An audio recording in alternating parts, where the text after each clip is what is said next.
আলাইকুম, সবাই কেমন আছেন? আশা করি ভালো আছেন। যারা কাতারে নতুন আসতে যাচ্ছেন তাদের জন্য আমার কিছু কথা আছে। যারা কাতারে এখন বর্তমানে পরিস্থিতি খারাপ আপনারা জানেন, তো আশা করি আপনারা যারা আসবে ভেবেচিন্তে আসবেন। তো এখন আমি আছি আল মুনতাজা পার্কে।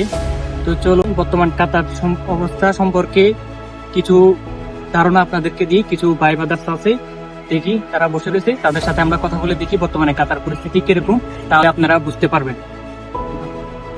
তো এখানে আমাদের বাংলাদেশি দুজন ভাই বসে রয়েছে, তো চলেন আমরা তার সাথে কথা বলি, তাদের সাথে কথা বলে দেখি তাদের মতামত কি। চলুন। আসসালামু আলাইকুম। ওয়ালাইকুম আসসালাম ভাই, কেমন আছেন? এই তো আলহামদুলিল্লাহ ভাই, ভালো কিছু আছি। মনে না করলে আপনাদের সাথে কিছু কথা বলতাম। সমস্যা নেই, বলতে পারেন। বর্তমান কাতার আসছেন আজকে কত বছর হয়েছে? কাতার আছি প্রায় আজকে 9 মাস রানিং।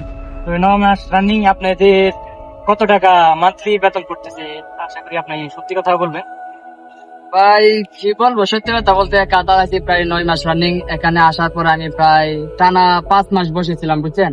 আর কাতার প্রবাসের অবস্থা ভাই অনেকেই জানে, মানে 1 মাস বসে থাকলে কিন্তু অনেক কিছু, সেখানে এসে আমরা 5 মাস বসে রয়েছি। তো কাতারের অবস্থা খুবই খারাপ, কাম কাজের খুবই সংকট, মানে কাতারের কাজ নাই, বুঝছেন। মানে আমি না, আমার মতন যারা নতুন আইছে সবার সেম অবস্থা, খুব কষ্টে জীবনযাপন করতেছে। ঠিক আছে। তো আসছেন যে কি একদমই কাজ করেন নাই? আইসা মনে করেন প্রায় 1 থেকে 1.5 মাস কাজ করছিলাম, আর এখন বর্তমান কাজ করতে মনে করেন 5 থেকে 5.5 টাকা ঘন্টা কাজ। তো এতে তো তোমার খানা রুম ভাড়া দিয়েই চলে না, তো ফ্যামিলির কাছে বা দেশে কিভাবে টাকা আচ্ছা, পাঠাবো। 5 টাকা ঘন্টা 6 টাকা ঘন্টা কাজ করতেছেন। তো মাস শেষে আপনার কয়দিন ডিউটি হচ্ছে বা কত ঘন্টা আসছে যদি কিছু বলতেন। মাস শেষে আপনার মান্থলি বেতনটা আসছে কত? বেতন মনে করেন প্রায় প্রায় শীতের কালে আমরা 10 ঘন্টা ডিউটি করতাম, এখন গভর্নমেন্ট সিজন তো নাইট ডিউটি করি, প্রায় 9 ঘন্টা ডিউটি করি।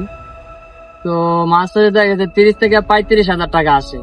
এর মধ্যে 20,000-এর মতন মনে করেন তোমার রুম ভাড়া আর খানা মিলে চলে যায়। 20,000 টাকা আপনার রুম ভাড়া খাওয়া দাওয়া বরাবর হচ্ছে নাকি? একবারে নিম্নের খরচ বরাবর, একবারে নিম্নেরটা। আর উপরে গেলে কত টাকা লাগবে? উপরে মনে করেন 25 থেকে 30 হাজার লাগবে। 25 থেকে 30,000। তাহলে আপনার 20,000 টাকা গেলে আর 10-15,000 টাকা থাকছে। জি। তো আপনি আসছেন যে কত টাকা খরচ হয়েছে? আমি যখন আসছি প্রায় 4,80,000 টাকা আমি এখানে খরচ করে আসছি। তো 4,80,000 টাকা খরচ হয়েছে। তো আসছেন যে আজকে কয় মাস? 9 মাস। 9 মাসে বাড়িতে কত টাকা দিচ্ছে? কত টাকা দিচ্ছি বলতে পারি সেটা তো বলতে পারবো না, কারণ আমাদের এখানে পেট চালাতে আমার দাম, তো বাড়িতে আমরা কিভাবে টাকা বাড়াইবো। মানে কাতার অবস্থা খুবই খারাপ। তো যারা আমার ভাই বাদার বাংলাদেশে আছে, যারা আসতে চাচ্ছে বা আগ্রহী, তাদেরকে কি বলতে চাচ্ছেন? মানে কি বলবেন আসার জন্য? মানে কিছু একটা বলেন যে ওরা আসলে ভালো হবে নাকি খারাপ হবে। মানে আমি যে কথাগুলো বললাম তারা তো সবাই সব শুনছে। তো মানে আমার দিদিকে যারা বলছে, মানে যারা অলরেডি পাসপোর্ট করছে, ভিসা টিসা লাগাই নাই, তারা কাতারে না আসাটাই ভালো, কারণ কাতারের পরিস্থিতি খুবই খুবই খারাপ। যারা বর্তমান কাতার আছে তারাই কাতারের পরিস্থিতি বুঝতেছে, যেমন আমরা বুঝতেছি। আর যারা দেশে আছে তারা জানে কাতারের কাজ নাই, কিন্তু কাতারের পরিস্থিতি তারা কোনোভাবেই বুঝবে না। অবশ্যই তারা বুঝবে যখন তারা কাতার আসবে।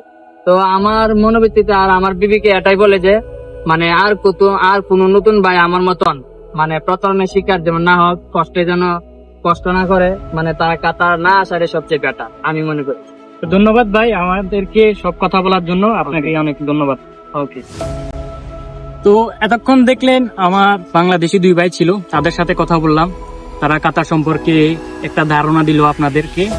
আপনারা আশা করি বুঝতে পারছেন। তো যারা নতুন কাতার আসতে চাচ্ছেন তারা ভেবেচিন্তে আসবেন, কারণ কাতারের বর্তমান পরিস্থিতি অনেক খারাপ।